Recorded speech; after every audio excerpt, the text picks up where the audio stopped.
What's going on YouTube? It's Jsauce back again with another video, and today is PEL Week 5 versus Coach Shade and the Houston Gallades. Now, despite Shade's record of 1-3 with a 0 differential, he's actually been playing up to that, or above that.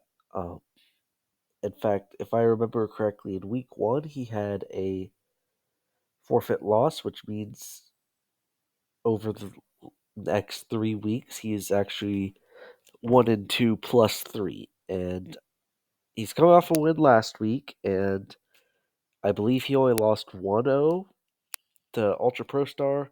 So this could definitely be a trap game if I underestimate him. We're coming off a win versus Ultra Pro Star, so we move up to tied for first, I believe. 3-1 plus 10. Let's get into the matchup. As you can see, he's got threats on his team, predominantly that Tornaeus Theory and that Katera.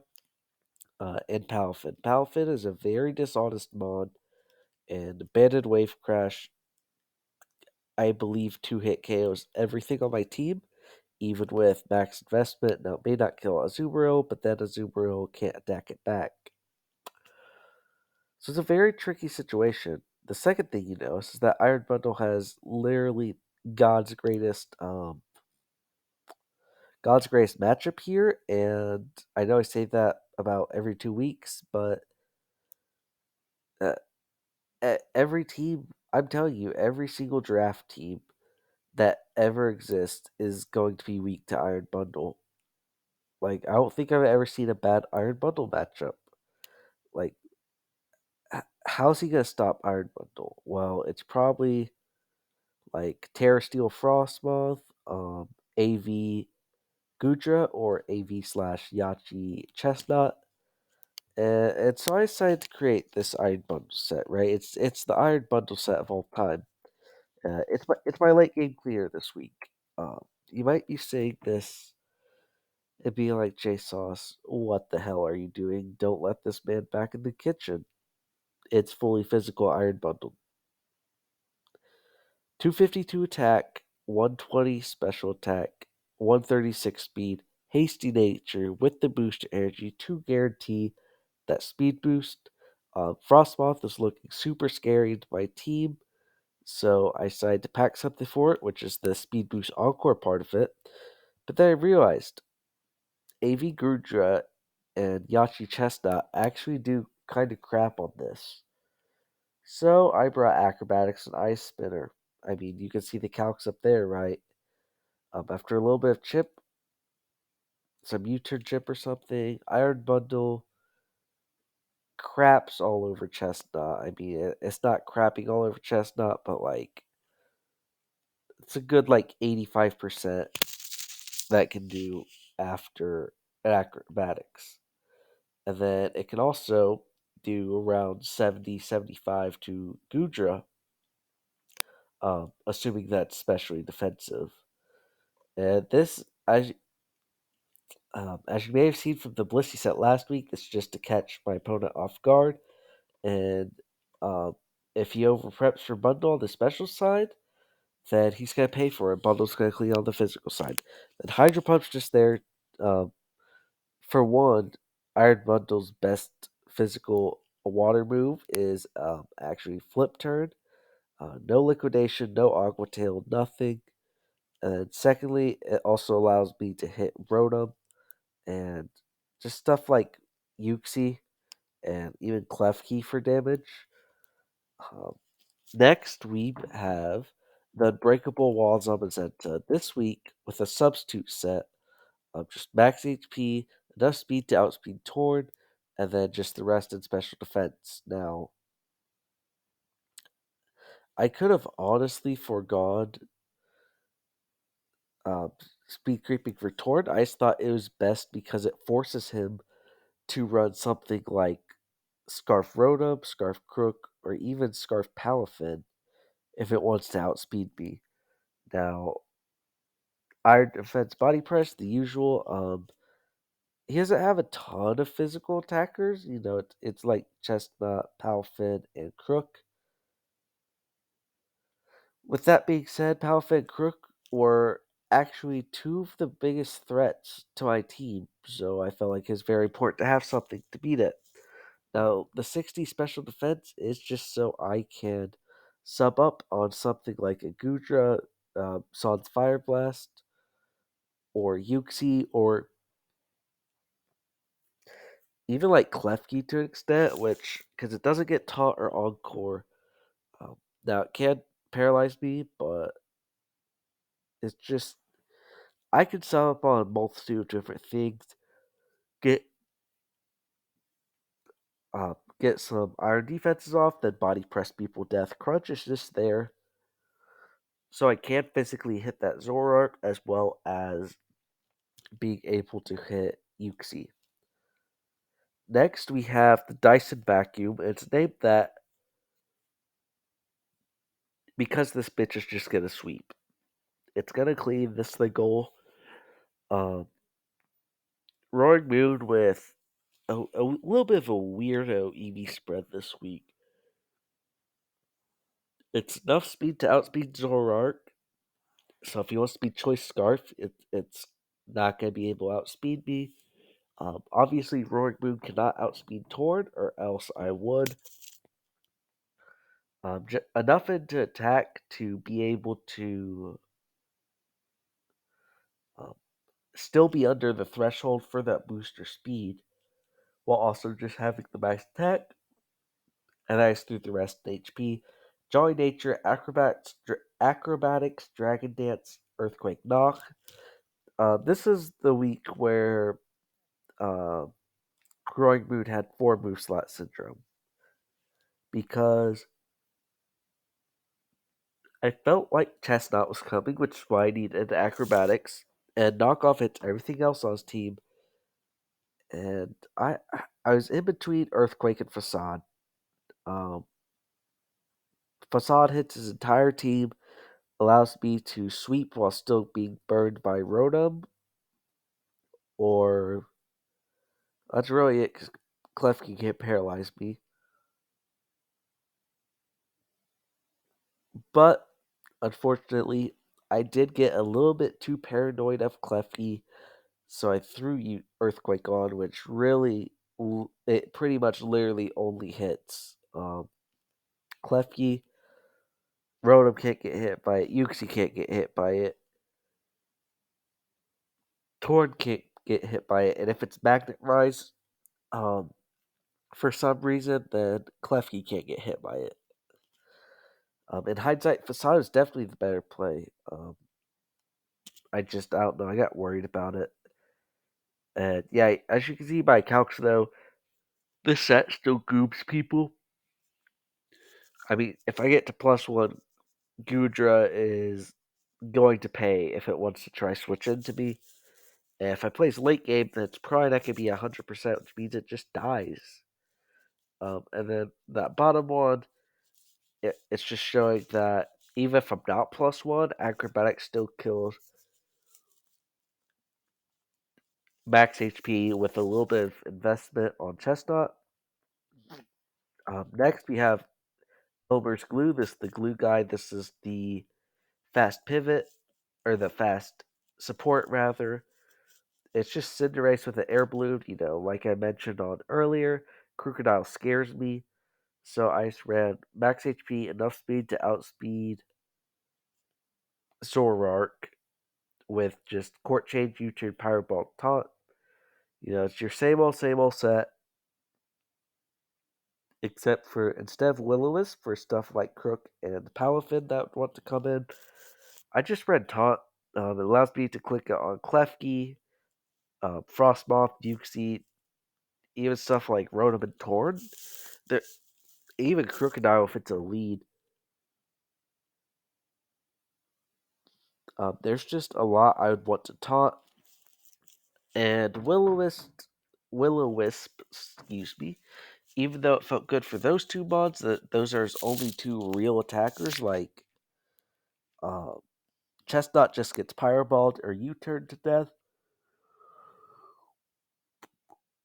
Oh, I apologize. I'm recording this at like 2 a.m. But yeah, and the court changes there because even though I feel like he knows better. Crocodile or Chestnut's probably gonna have hazards, and then he's got two very, very, very good screen setters, um, which means that obviously if he sets up screens and I court change them, they become my screens. This this was demonstrated week one, um, wherever I switched Aurora Veil to my team, and yeah, I mean, it was very hard to find calcs for things. I didn't want to give defensive calcs, but Powerball versus Crook, it's a two-hit KO if he's a more offensive build. And that should be outside of Blaze, I believe. I did pick Blaze over Libero. I could have picked Libero for the U-turn chip, but fire typing felt like a pretty good type this week. Um, all things considered. And if I do get chipped down to below a third, I believe it is, I don't know, I just wasn't feeling it. And then Yuxi does take 40 mid from it if it's a Spadef variant, which is very important because if it's not, that can't deal with my Iron Bundle. And yeah, penultimately, we have the Wrecking Ball. We're bringing Choice Band Water Azumarill, something that I don't believe I've run Choice Band all season, but I know it is one of its best sets. I think I bring it as a Gloomon, and it's not been performing well stat wise, but that's just because I just make it do what it needs to do, what needs to be done. And this time I actually get to bring its one of its best sets, Choice Band. This thing absolutely decimates his entire team. Uh, a play rough versus a pretty physically bulky chestnut always kills, and you best believe that kills a Guju too. And then a liquidation versus a max HP Tord, which may actually be coming. It automatically kills, and then Aquajet kills Rotom and Crook. And it just does a lot. It's got late game sweeping potential as well. Um, I decided to run max HP over max attack just because I find that leaving, what is that, 48 off attack or 40 or yeah 40 off attack actually doesn't make that much of a difference. It's just better in HP. Huge power, obviously. Terra Water for my two stabs, Aqua Jet and Liquidation. And then knockoff is just there for in case I want to knock off stuff like an incoming Palafin, Uxie, or even Zoroark, if I believe so. That's what that is. I couldn't really find a fourth move that I liked better, so I slept on knockoff because Uxie's actually kind of a threat here. Um, and then finally, we have the Palafin check, and the check is in quotes because there is no such thing as a Palafin check. Uh, as you can see, this is a choice scarf variant on top because I wanted to make Belly Bolt look good. It's a 45% chance to two hit KO off a wave crash. And yes, that is adamant, but it's choice scarf. I'm fairly certain that Banded can do upwards to 80%, and that's scary. Mystic Water won't be a bad bring either, but in case Palafin doesn't come or isn't that big of a threat, this thing can also deal with Crocodile. As you can see, a Jolly Scarf Crocodile knockoff only does um, 31% max, and Earthquake, I believe, only does 60 max, which should tell you all you need to know about Palafin. It's just Rocky Helmet. If he wants to flip turn on by if he wants to flip turn with his Palafin on my Belly Bolt, then he can. If he wants to U-turn on my Belly Bolt, he can. Stack is a 30% chance to paralyze each time, which means if the top count happens, and even if he does two hit KO me, there's about a 51% chance that I get a para off on it, which I'm willing to take those odds. Palfin is not a mod to be joking around with. It's seriously super dishonest, and I don't think the team I built is meant to counter everything. I think that it's just kind of one of those days where he just out offense my opponent. As touched on belly bolt movesets, EVs, I just went max max. With Slack Off, Toxic, Volt Switch, Muddy Water, I had Thunderwave for Palafin specifically, and even Torn, but I went Toxic so I could Toxic Rotom, so I could Toxic Crook. Obviously, Muddy Water hits both those two, and then just Volt Switch out. And if he brings in Chestnut, I just Toxic and Volt Switch out. And then Slack Off's there for longevity. It actually allows me to, not perfectly, it allows me to win 1v1 versus Palafin between his chances of getting paralyzed, between Rocky Helmet Chip and Wave Crash Chip. Uh, it also just really cracks it down. Volt Switch is going to do a lot. Uh, it, I do win this 1v1 most of the time. Now, with my team out of the way, it's time for the battle. I actually have the battle open already, but I'll just bring it here. I zoomed in for you guys. I see 6 that I did not expect. I'll go back to slideshow. I just go back here. I expected the top 3, and then I I really could see every single Pokemon coming this match. I would say if I had to pick 6, it's these top 3: Uxie, Chestnut, and then Rotom or Frostmoth. I couldn't really pick 6, so I had to prep against everything because nothing outside the top 3 was like noticeably better than the rest. But he does bring his 3 threats: Uxie, Rotom, Heat, and Zoroark to round off the team. Um, I believe I lead Belly Bolt to get a Toxic off. Yeah, he leads Crocodile with Intimidate, which does tell me that cannot pause it. Pause all the way down there.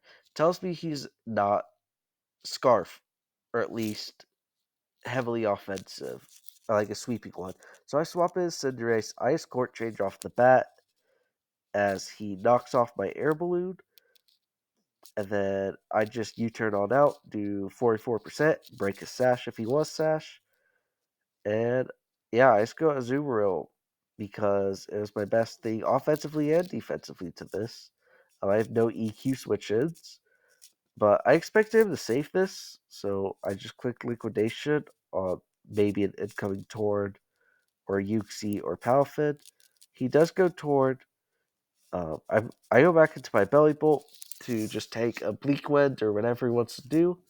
If he's Terra Ground, that's a great prep. He knocks off crits, does not get the static para, but takes Rocky Helmet Chip. And then following this, he U-turns, which is a play that I didn't get. I think you never U-turn against this because of static. I mean, I showed I wasn't Electromorphosis, so you know I'm static. And I don't think 10% was worth the paralyze on that Tornadus. Now, he brings in Palfin, which I'm a little confused by. I figured he's just going to double back out to like his Rotom and just make this thing hero form as fast as possible. But instead, I fell for a extremely obvious bait. You never bring in a Palafin on a freaking Belly Bolt. I hate how they set this up now. They reset the replays form of Pokemon. So knowing that that's a Zoroark, I just set up here. Yep, I Dragon Dance up, and then I plan to knock this. It's gonna do like 75. He does reveal to be Boots as well. And that does 55, which means he's max. Which I'm surprised because I'm surprised there's no more Iron Bundle checks. He does burn me. Now, like I mentioned earlier, I was debating running Facade. There is no Klefki. Facade would have been a great bring over Earthquake that literally does nothing this matchup. Um, I believe I should try Dragon Dance up as much as I can. As what does he do? He paid splits. So yeah, I'm definitely not clicking Dragon Dance again because he can't paid split on me. I get down to 51, about where I am. He paid splits again. Actually gives me about the same XP. I'm sorry, I'm gonna zoom out. I just can't. How zoomed in can I get? But yeah, I will go back a couple turns. I'm gonna see if I can zoom in again. Epic. Okay. I got it now. Yeah, he's paid splits me, gets back a little bit. Like I mentioned, he's heavy dude boots, so if he attacks this again, I just keep getting chip. He overheats me to 18. Like I said, if I had Facade, this would have been a much easier game, but I pussied out at the last minute. That's very unfortunate. Goes into his actual Palafin on. He decides to sack Rotom Heat, which is a good play. No need to take chip on Palafin. I figured he'd just Jet Punch, but maybe he doesn't have it. Roaring Moon dies to burn, but ultimately I won the 1v1, which is very good. The scheme thinks for Zama and Iron Bundle. He goes Tornadus. I'm not faster than this. I did not want to risk. Didn't want to risk it, so I got my Aqua Jet chip, which does 61, which is a lot, but like less than I imagined. If that makes sense. Hurricane does kill me, which him being Hurricane's a great thing because Hurricane's a bad move. He goes to Cinderace, swaps into Palafin, but this is actually Zoroark. And is it going to show it? Is it going to show it? I miss a Pyro Ball, which, I thought this is Scarf, like modest Scarf variant. So I'm like, oh my gosh, the game's over. I just missed that. He's going to be Scarf and kill me. Thankfully, he was not Scarf, and Blaze actually activates, but I don't think it mattered. Zoroark does go down as he switches his actual Palafin and just clicks Close Combat. Now I go Iron Bundle because even if he's Scarf, I have that speed booster. I know he's expecting a free strike here. He's going Uxie. So I just click Acrobatics, which does 21%, which means that this is fairly specially bulky um, in comparison to physically bulky, and that's backed up by his Hydro Pump that does 29. Uh, he Thunder Waves, which I actually have Encore, so I Encore this the next turn, except for I get paralyzed. He Psychics, I go for Hydro Pump for Chip, do another 29, and I get paralyzed again, and that was a really bad turn of events for me. Now I'm down. I'm down 1-3 against three of his best mods versus the Zamazenta. And it's not good positioning, but Uxie is the one Pokemon that I can beat in front of and still win. So I go Zamazenta. Obviously, I get my +1. I get my +1, and I have sub for this exact reason. Now he's Thunder Wave, he's Psychic. Psychic only does 14% to be Thunder Wave. He can't do if I sub up. And I didn't know if he's prepping for this or not, but if he Thunder Waves here, then it might be wraps. I can get to +5 easily. and then just kind of win from there.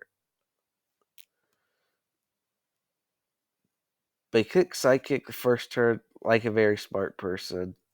As he is, I'm pretty sure Shay is a former PEL champion, so I know he's not one to be messed with. But yeah, Ice Iron Defense as he breaks my sub, and I believe I just click it again. Now he is getting back health from leftovers, so I'm starting to get on timer while he's not. It's unfortunate rocks are up, or else I'd be able to take four subs. Now I'm only able to do three. But yeah, I just start body pressing because honestly, it does a little bit more than crunch would. Um, so I start body pressing. I know he's gonna psychic here. Running through my head in order to win. Um, I reckon that this is Scarf or that Tord can kill me. In my head, I have to have a sub up in order to win. I have to have a sub up when I kill Yuxi, or else I just lose. So I actually body pressed this turn to chip it down, as Psychic does a confirmed 14%. And so that's what happens. I set up a sub.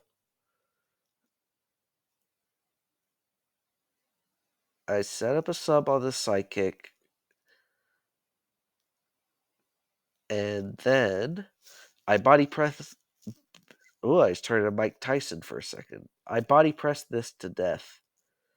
And next, Palafin comes in my head, I'm like, okay, this is Jover. He's gonna be Scar flip turn. He's gonna break my sub, go into Torn, sack it, and then kill this on the way back. Instead, he just close combats, revealing that he's not actually flip torn or jet punch, I believe. Actually, close combat was still the play, even if he had jet punch, but it breaks my sub as he dies. Now, if that was not, I guess if it wasn't Scarf, he's running Jet Punch, which breaks my sub anyways, probably. If he's Mystic Water or Banded. But the 1v1 of the Century, Tornadus T revealed heavy duty boots. He's running Hurricane. Nothing else he can do could kill me unless it's Heat Wave as a last move. But it's probably Defog or Toxic or something. It's looking like a very, very support set. So let's do the math on stream. Let me pull up my handy dandy. Oh, I'm all caps. Well, let's just pull up the calculator. Let's just pull up the calculator. Okay. So I'm sure that math doesn't work like this. In fact, I'm actually infinite. But like I said, as you can see at the bottom of my screen, it's 225, and quite frankly, I don't feel like doing math right now. But Hurricane is a 75 or a 70% accurate move, which means there's a 0.3 chance to miss, plus the 0.25 chance there is to paralyze, which leaves me with a 55% chance to win these, which I'm going to see if that math is right now, like zero point 0.7, which is the, um, you know, how much Hurricane hits. Yes, words are hard. Times 7.5 because that's the likelihood of not getting parried, which adds up to 52%, which means I have a 40 something percent chance. Because I think that math is way better than the math I did earlier. So let's just say it's a 53% chance to win. I take those because honestly, I played pretty poorly. My prep wasn't great. Facade of Drawing Moon would have just been good. If I used an actual Iron Bundle set, it'd be better. If I just didn't throw away these bottom three, it'd be great. Um, I'll just be transparent. I was playing a Speed Tour game at the same time as this. I just drafted that Speed Tour team, and I'm starting to get burnt out of mods and Speed Tours, but it'll be fine. That it'll be fine. It's just something I want to mention because I was 100% focused on this, and quite frankly, that Speed Tour is the reason why I didn't live record this battle. I'm gonna try live record the one tomorrow. Um, the day that this video goes up, actually, but I can't promise it. So yeah, the final turn, turn 30. Get your popcorn ready. It's gonna be a good one. It's essentially a coin flip, right? It's essentially a coin flip. Now, keep in mind that I don't believe in karma. I mean, I do, but not in Pokemon. But he did paralyze my Iron Bundle twice. And I missed a Power Ball that, if he was Scarf, could have sealed the game. It's just something to note. Now, I did get the Belly Bolt static on this. But let's see what happens. I Body Press does 57, which means if he wasn't Heavy Duty Boots, I actually win that. But Tornadus T does what does best and misses a goddamn Hurricane when it needs to hit.